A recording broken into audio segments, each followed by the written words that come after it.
안녕하십니까. 계속해서 대구와 경북 지역 소식 전해드리겠습니다. 대구와 경북 지역은 오늘 대체로 맑고 포근했지만 저녁부터는 추워지겠습니다. 오늘 낮 최고 기온은 대구 14.9도, 구미가 13.9도, 안동 12.8도, 포항 15.7도로 어제보다 조금 낮지만 포근했습니다. 하지만 저녁부터 기온이 뚝 떨어져 오후 6시를 기해 대구와 경북 대부분 지역에 한파주의보가 발령되겠습니다. 내일 아침 기온 대구 영하 4도 등 영하 9도에서 영하 4도, 낮 최고 기온은 대구 4도 등 1도에서 5도에 머물겠습니다. 대구 기상대는 모레 아침까지 한파가 이어지다 낮부터 점차 풀릴 것으로 내다봤습니다. 요즘 대부분의 대학교들은 비용을 줄이기 위해서 경비나 청소를 용역업체에 맡기고 있는데요. 2, 3년에 한 번씩 용역업체가 바뀌는 바람에 최저임금 수준의 환경미화원들이 연차수당 같은 법적인 권리조차 박탈당하고 있습니다. 윤영균 기자가 취재했습니다. 아침 7시에 출근해 정확하게 한 달 최저임금인 111만 6천 원에다가 식대 7만 원, 1년에 상여금 20만 원씩 3번을 받는 환경미화원 안봉래 씨. 10년째 영남대학교에서 일하고 있지만 용역업체가 바뀐 뒤 사실상 월급이나 다름없는 연차수당을 못 받고 있습니다. 다른 대학은 지금 경일대나 대가대 같은 경우는 월급에서 한 달에 한 개씩 연차 15개를 한 달에 한 개씩 탁탁 월급에서 탁탁 나오거든요. 대구대 같은 경우는 연차 15개를 1년치를 한몫을 줘요. 이렇게 용역업체로부터 3년째 연차수당을 못 받고 있는 환경미화원은 모두 65명. 금액으로는 1억 2천만 원에 이릅니다. 지난 2013년 경산지역 대학 환경미화원 파업 이후 대학 측은 비정규직 처우 개선에 서명했지만 용역업체가 바뀔 때마다 갈등이 되풀이되고 있습니다. 제가 65세 내년에 정년퇴직인데 실업급여 혜택을 못 받습니다. 박근혜 정부에서 2013년부터 65세에서 실업급여를 열어 안 했습니까? 법적으로 보장되어 있는데 이 사람들은 그것마저도 돈이 아까운가 무엇 때문에 안 해주고 있습니다. 노동계에서는 이런 현상이 벌어지는 근본 원인으로 용역업체 최저 입찰 방식을 꼽고 있습니다. 최저가로 입찰하다 보니 용역업체들은 노동자의 임금성 수당에까지 손을 대는 겁니다. 비정규직 노동자들이 처우 개선을 하겠다는 의지를 좀 표명을 하면 전 최저 입찰 방식이 아니라 일정 정도 임금도 보존하고 노동자들의 기본 권리를 지켜줄 수 있는 계약은 대학본부가 의지만 있으면 저는 충분히 할 수 있다고 생각하거든요. 노동계에서는 정부가 공공기관 비정규직 보호 지침을 사립대학에까지 확대 적용해야 한다고 지적하고 있습니다. MBC 뉴스 윤영균입니다.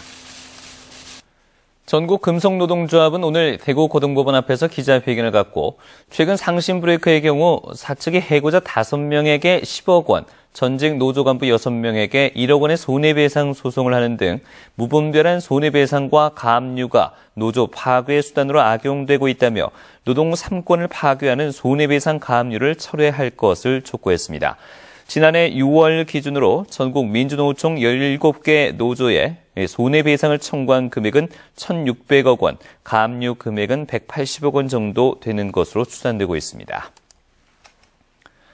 경상북도가 오늘 2015 대구 경북 세계물포럼 준비 상황 최종 점검 회의에서 최근 주한 미국 대사 테러 사건 이후 불안을 해소하기 위해서 경주 현지에 행정부지사를 본부장으로 하는 경상북도 안전대책본부를 가동하고 검문 검색과 순찰을 강화하기로 했습니다. 경주에서 다양한 외교 활동을 펼치는 만큼 경북도 차원의 의전 지원팀을 구성하고 외국어 가능자 22명을 선발하고 경상북도 수송대책반도 가동하기로 했습니다.